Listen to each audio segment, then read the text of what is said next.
For a great cup of joe, there's one thing you should know. Your morning brew can also be playful. Buff Boy Brewing guys make the temperature rise, and you surely feel naughty when you swallow our coffee. If you want some real heat, give your mouth a fine treat. You will want some more, rest assured. Buff Boy Brewing, you can't get enough of. It's time for The Scribble, your weekly fix of celebrity chats, bizarre stories in the news, and basic random chatter with best-selling author and syndicated radio host Jeremy Bradley. Make sure your seat is in the upright and locked position and your barf bag is securely in place. Here's Jeremy Bradley. Thank you very much, Larson. Jeremy Bradley here. This is The Scribble. Thanks for tuning in at thescribbleshow.com on your favorite podcast app and Amazon Music or Amazon Podcasts, whatever that is. Glad to be part of the group. Hey, we've got a jam-packed show today, so I'm going to make this quick. We have got the winner from America's Got Talent, also Howie Mandel, one of the judges on AGT, and Al Jean from The Simpsons talking about the show's season premiere this weekend. It all starts on The Scribble right after this. Who are the Kardashians feuding with now? What did that little thug Justin Bieber do this time? Who's getting hitched? And who's headed for Splitsville? Hear the latest celebrity news and gossip every day on Entertainment Wrap-Up. The good, the bad, the ugly, but mostly the ridiculously hilarious. It's all recapped in this daily segment at entertainmentwrapup.com. Have a laugh at the expense of the rich and famous when they take themselves way too seriously. It's 3 minutes of time-wasting fun at entertainmentwrapup.com. Check out Entertainment Wrap-Up at entertainmentwrapup.com. Brought to you by Speak Free Books. He was just crowned the latest America's Got Talent winner. I get not even, barely 12 hours ago, and Brandon Leake is joining us to celebrate the victory. Let's say it that way. Hi, Brandon. Hello, how are you doing, my man? I'm good, thanks. How are you? Cannot complain on a day like this. Well, I guess maybe that was a dumb question. But first off, congratulations on the win. That's got to be life-changing, right? Oh, without a doubt. This is literally something that I prayed about for years, to be able to have an opportunity to be on a platform like this, and to not only be able to be on a platform like this, but to then get the win is so much more than I could have ever hoped for. Let me ask you about that literal platform. As you're standing there, it's being dragged out, right? Making good television. You're staring straight ahead. Did you think you're going to win? Because I would be saying to myself, I don't have this kind of luck. It is not me. What were you thinking? I'll be quite honest. I thought Christina Ray was going to win. When it was the top three, I thought I was going to be the third one gone, and then it was going to be Broken Roots standing next to Christina. And I was like, all right, awesome. Like, I took top three. I can hang my hat on that, and let's go build this career tomorrow. But when my name got called for the first place slot, everything else just kind of fizzled away, and I was like, all right, this is what we got. Let's do this. Yeah. And so let's rewind though and talk about the act. You're a spoken word artist, and that's a first really for the show. And I guess we call them your performances. Your performances certainly moved people. Our friend Howie Mandel, right? Very impressed by you, of course, the Golden Buzzer. But let's start at the beginning. Spoken word artist. People might hear that as, motivational speaker or somebody from a TED Talk. It's truly an art form, though. What does it mean to you? Spoken word art or spoken word poetry is a combination of literary art in terms of poetry and theatrical art in terms of what theater does. It's the combination of those two very unique things in a beautiful medley that usually exists on slam poetry stages, coffee shops, and now on a global stage through America's Got Talent. And I think the reason why it gets slept on so much is because people don't look at poetry in the same vein that they look at music. Though if you look at the acronym for rap, it is rhythm and poetry.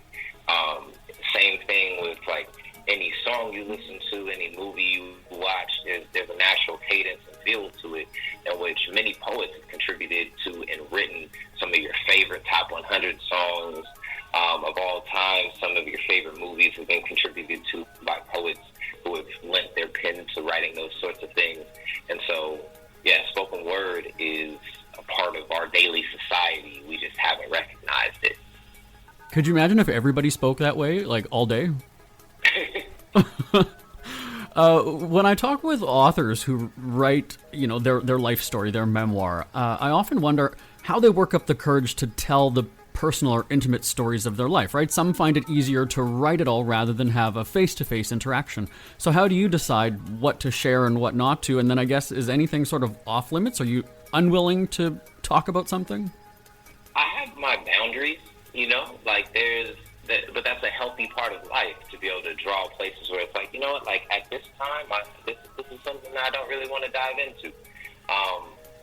I've never been on this type of a platform, so I'm reestablishing what those boundaries look like in terms of what will go on social media, what the world will see, and what I'll share with my art form.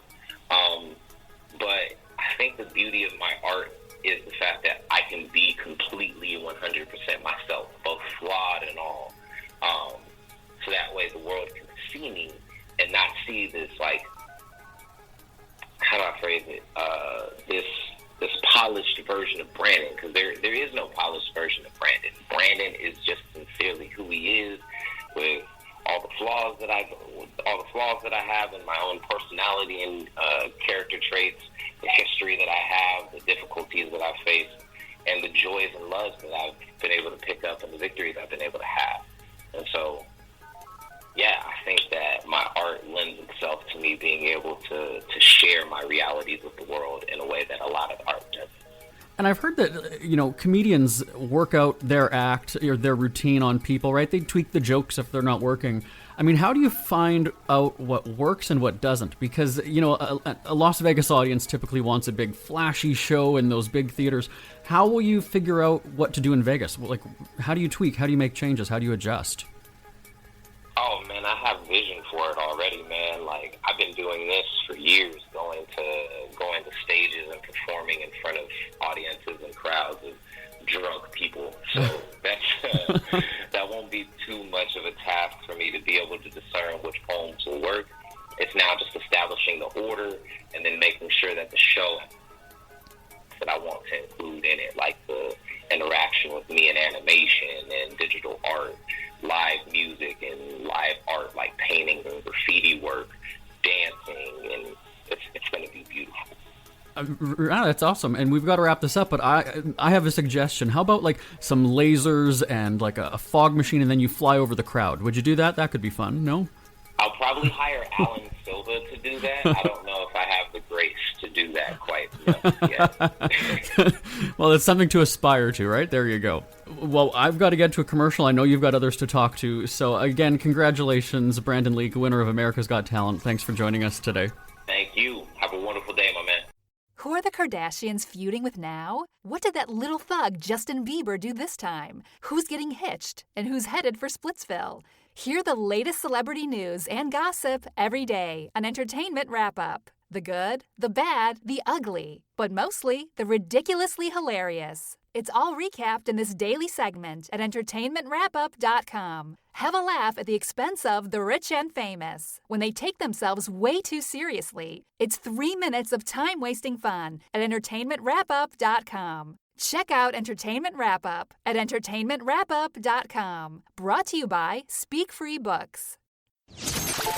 Well, we just chatted with AGT winner Brandon Leake, and now we've got Howie Mandel on the line to wrap up this season of America's Got Talent. Hi, Howie.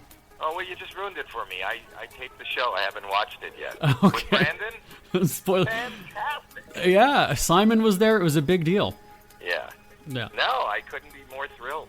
I could not be more thrilled and surprised and in awe and inspired more than I have ever been in any connection to this show. And I got to tell you, this has been for everyone an incredible roller coaster of a year, and I mean for everybody in the world. And we're all facing and dealing with stuff we've never really dealt with before, and we've never really seen before. And, that journey kind of started on AGT for us when we continued taping and lost the audience. And then this young man, Brandon Leake, comes out on stage and tells me he's a poet. And I think it's not going to be tough enough. It's tough enough to perform on our show in any given circumstance, but now there's absolutely no audience.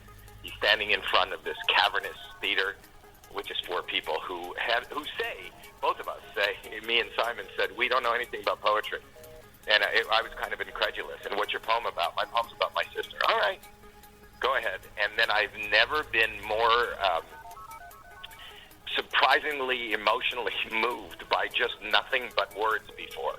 And it could have been, the added silence of the place allowed everybody in the room to focus more on what he was saying and how he was saying it, the emotion that was put behind it, and the relatability of losing someone, so much so that I just, without even thinking, just went for the golden buzzer, which would, put him right to the live shows. If you would have asked me that next day, I go, listen, I loved it. He moved me.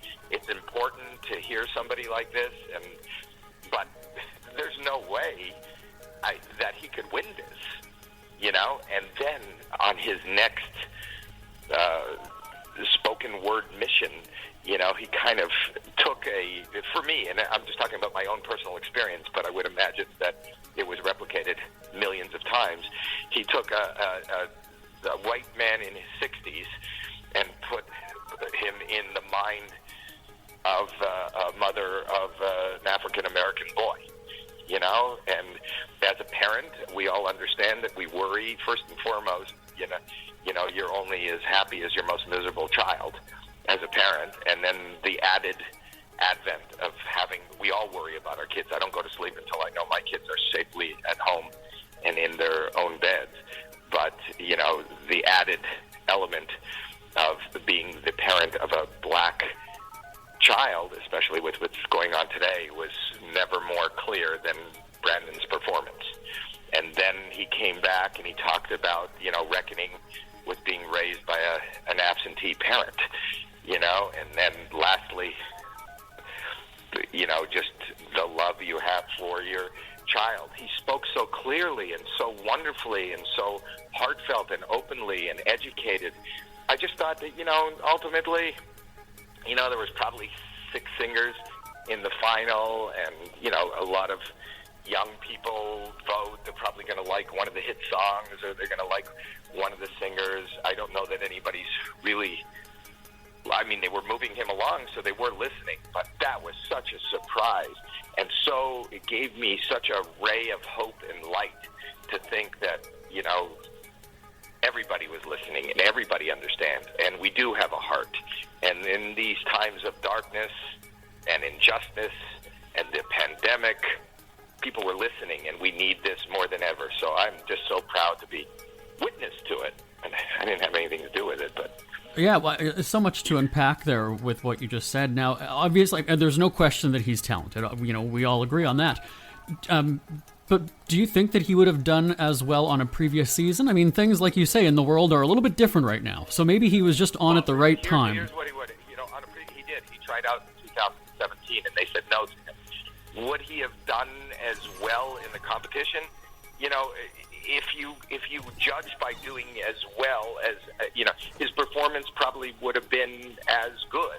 He would have been as polished. But the truth of the matter is, it wouldn't have had the gravitas and the importance it has now. Mm-hmm. Never before, and I've been doing this on AGT for 11 years. I've watched the show for 15 years. There are winners, and people go on and they have a career, but it doesn't really...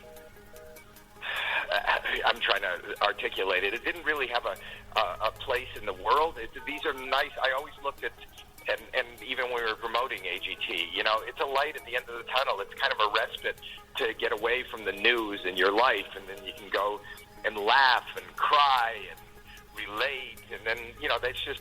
And then after AGT's over, back to life and back to the grind. Right. This time, more than ever, the winner and the words and what he does and what he says and how he makes you think was needed now more than any other time that I can remember. So the timing was perfect for him, mm-hmm. and for us and for the world. Yeah. Now, after every season when a winner is announced, generally there's the people on social media who, are critical. Oh, so-and-so should have won, or, that was terrible. I mean, there's a lot of criticism that Brandon's type of act isn't a really good fit for Las Vegas. I mean, you've played venues, arenas all over, every kind of venue. What do you say to the people who think... That is the most ridiculous comment, that we continually get. Yeah. Continually get every year, every judgment, my feed is always filled up with, anytime you like somebody, they go, I would never go to Vegas to see that. Well, the beauty is, anybody who can compel you to listen for a moment and to sit down and watch, listen, see, and hear is okay for Vegas. When did these people online decide that they are the programmers of Vegas? Sometimes they'll go, they're too young for Vegas. They're too young. We won't see a kid in Vegas. There are acts that have you go right. see Cirque du Soleil. Sure. There's young people in it. There's older people in it. There's clowns in it. There's and those are the biggest money makers in Vegas. You go see Vegas. Years ago there wouldn't be an Aerosmith in Vegas, and now you're going to see Aerosmith. In fact, Aerosmith was the antithesis of Las Vegas, right? Right. There was Vegas, and then there was rock tours. So to see, and I kind of take umbrage to that, because ultimately, without any gravitas, without any importance, I'm a spoken word artist, you know, and I've done really well in Vegas. Mm-hmm. So take a spoken word artist, instead of doing the silliness that I have to spew onto the public, and take something that has more meaning. To me, it's like an a cappella singer. That's what he is, and you can add things to that. He is Vegas. He's every place that an ear can be at to hear what he's doing. He's Vegas. He's radio. He's concert. He's albums. He's appearances on television. There isn't any place he can't go.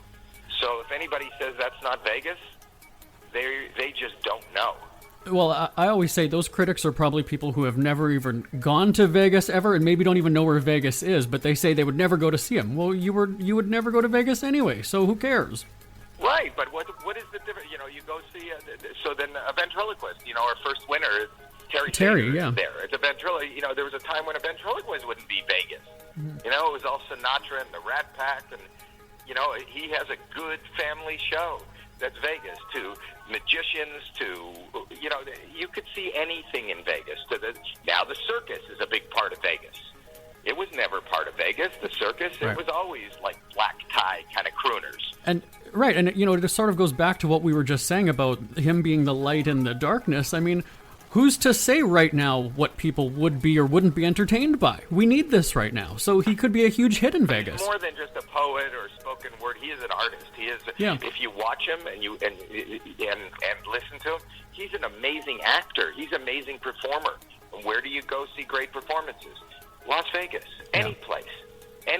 Whether you got 2 people, 2,000 people, 20,000 people, Brandon will work. Absolutely. And so I have to know now, do you get a cut of all the money he makes now? How does this work, Howie? You kind of, No, I get zero. But I'm just happy that I was a witness and in the room and took this journey. Now I have nothing to do with Brandon's income or his career or anything. He's a young, brilliant, shining light who made my life is better for it, for having met him, watched him, and experienced his art. Absolutely, and it was certainly a proud night for his loved ones as well. Now, we've got to wrap this up, but we're both Canadians, so I've got to know, Roberta, what big things ahead for her, right? Absolutely. That another surprise, and at 11 years old, this is only the beginning. I've never met somebody that had, at that age, with that kind of composure. She really is, even if you talk to her off stage, such an old soul. She's so much more than what you would believe the typical 11-year-old little girl would be, and so talented. I think this is not the last we're going to be hearing of Roberta. Yeah. In our final remaining moments, I know the judges are asked this all the time, people who are going to plan to audition next year, and again, Brandon's win shows us that, the traditional might not always work for AGT anymore, but what advice for the people who are going to be trying out for the next season? Just do it. Don't overthink it. Just do it. Let us overthink it. Listen, on the other end of the dichotomy between brand and there was this guy on about 8 years ago by the name of Horse. And Horse's talent was he was able to take shots to the testicular area like nobody was. And I thought, wow, is that a talent? Is that anything? After the show, he ended up getting, it's not on anymore and it was short-lived, but he got a series on MTV. He was like, like one of those Jackass kind of shows, but he got that. So you never know, that's the other end, that's the opposite of what Brandon is doing, and let us be the judge. But if you have an inkling, if you can just show up in front of your camera, go to agtauditions.com, and I'm telling you, your life will change forever. All right, we'll be sure to do that. Well, you know what? Always great chatting with you. Howie Mandel, thanks so much for joining us today. Thank you. Bye-bye. Isn't it crazy that you wait for payday, but before you know it, you're strapped for cash again? It's time to stop blowing your money and become a smart spender with the book, The Official Guide to Being an American Cheapskate at cheapskatebook.com. Learn simple ways to cut costs at home every day and during special times of the year. Don't go broke at Christmas. Don't remortgage the house for a fancy vacation. The book is filled with tips to save you money throughout the year. Check out the best-selling book, The Official Guide to Being an American Cheapskate at cheapskatebook.com or on Amazon and iTunes. Ever had something to get off your chest but never had the balls to say it? That's a load of crap. Speak Free with JB.com is exactly what you've been waiting for. Your chance to tell it like it is and not care what anybody else thinks. Have your say on issues of the day. Join newspaper and radio columnist Jeremy Bradley as he tells it like it is. Hundreds of thousands of people have stopped by, including some well-known celebrities who have had a chat with JB and speak candidly about what's really going on in the world. You can join them too. Have a rant or rave. Be brave and head on over to www.speakfreewithjb.com now. The Simpsons is back on Fox. The season premiere is this weekend, and Al Jean is joining us to talk about what's happening in Springfield. Hi, Al. Hi, glad to be here. Well, thanks for joining us. So this is season, The Simpsons is in its 30s already, just like me, and there's no shortage of storylines, I've got to say. And before we talk about Mr. Burns going undercover at the power plant, I want to hear about how you guys stayed in production during Corona shutdowns. Obviously, an animated show is a little bit different than something with actors in a sitcom in a studio. And we had Hank Azaria on a few months ago. He gave us a bit of insight about how it all works. But The Simpsons is a show where everybody can really do their jobs all separately, right? Animators are somewhere, actors can record at home. How did you guys not miss a beat? We literally didn't miss a day.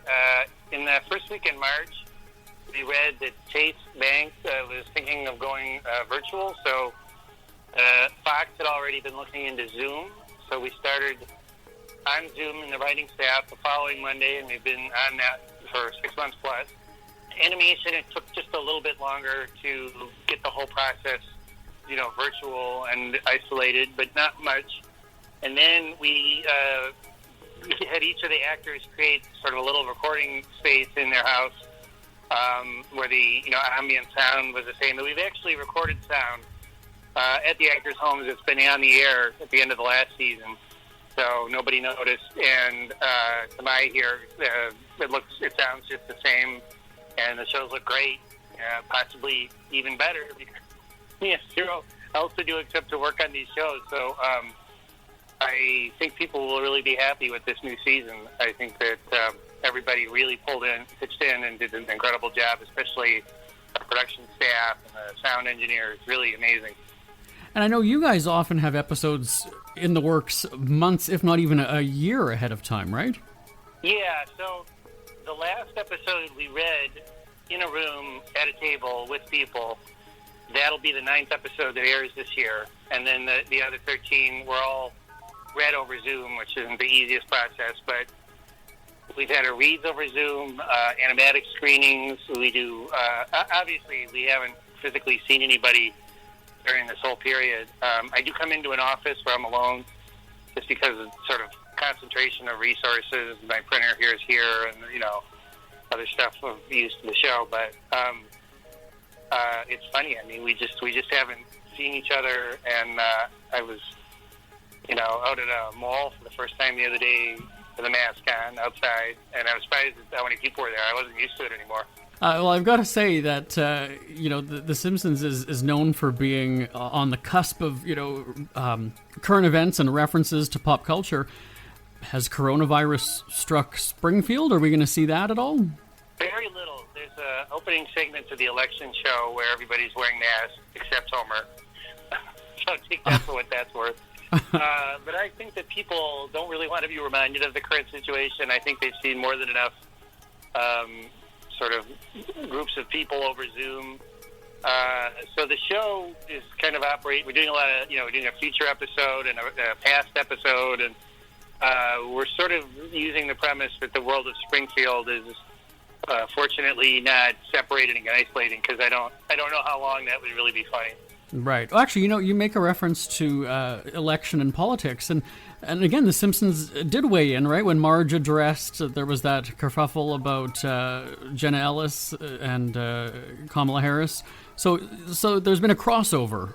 Well, that was strange because the Trump campaign advisor tweeted that Kamala sounded like Marge, which I, first of all, would think is a compliment to Kamala. I think most people like Marge. Sure, yeah. But whatever the case, Marge felt compelled to respond. So we did that really quickly. We got Julie to the studio she goes to in Michigan, and we recorded her. And we pretty much had it online by the next day. It was using repurposed footage, and it got 200,000 retweets on Twitter. So don't pick on us. And hey, and it puts you guys in the spotlight, and any publicity is good publicity, right? Yeah, no, I mean, I wish saying somebody was like Marge Simpson wasn't an insult. I wish that people would say that was a good thing. Yeah. But yeah, it's good publicity for us. Absolutely. Okay, so let's talk about the season premiere. I mentioned at the top that Mr. Burns goes undercover at the power plant. And, one of my favorite parts of an episode is when Homer sings. So we got a bit of karaoke on this episode too, right?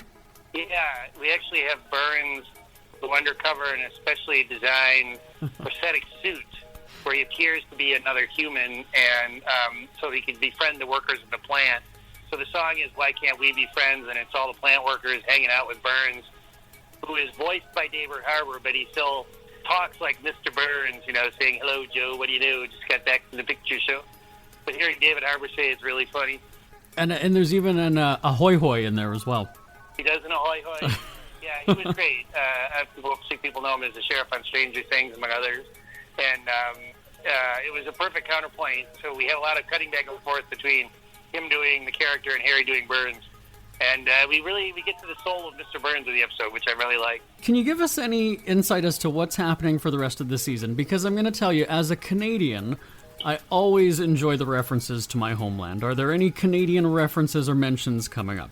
Well, I should say that the writer of the episode is a Canadian named David Cryan, who sent me a script, and I thought was really good. And he unfortunately wasn't able to move to the U.S., so we were able to give him an assignment. So that's one. That's a shout-out to him. Okay. And let me see, coming up, I don't know if we have, I can just say what plots we have. We have Comic Book Guy's Origin. We have a Toy Story parody in the treehouse. Lisa has an argument with her teacher and won't apologize. I think Canadians like those. We have 3 Canadian writers on the staff, so it's, there's a lot of Canadian. And I have to tell you, when you guys did the episode with Trudeau, was he planking, or he was on the desk? Yeah, he was planking away because he didn't want to talk about his scandal. Right. We actually asked him to do the part, and he declined. I mean, before we made it really mean. Right. So that's what happens when you say no. Yeah, that was an episode that aired where Lisa wanted to go to Canada because she liked it a lot better, and then realized that she missed things about America too. Well, and what was really cool about the episode, though, is that there were references that really only Canadians would understand, and it was really cool. Like the restaurants, like Earl's you guys mentioned, and a whole bunch of different things. Yes, one of the writers that Tim Long is one of the Canadians I mentioned on the staff. And, and I'm from Detroit, which is not Canada, but it's about as close as you can get. So there's a lot of knowledge of Canadian customs and a lot of love for Canada. Absolutely, yeah. So it sounds like it's going to be an exciting season. Yeah, it's really good. The animation is really terrific. We have great guest stars like Ben Platt and Hannibal Buress and Olivia Colman coming, and nothing that's happened has affected our work ethic or how we do the show. So think it's really great. Well, we're going to be watching on Fox, and then I think in Canada on City TV, if I'm not mistaken now, right? When can we catch the show, Al? Always 8 p.m. Eastern. All right, we'll be watching The Simpsons. Al Jean, thanks so much for joining us today. My pleasure. Thank you. And we're out of time. My name is Jeremy Bradley. This is The Scribble. Talk to you next week. Bye-bye for now, everybody. Want more Scribble? Check out thescribbleshow.com for past shows, celebrity interviews, cheapskate tips, and more. That's at thescribbleshow.com and on Twitter at The Scribble Show. The Scribble is a speak-free media presentation.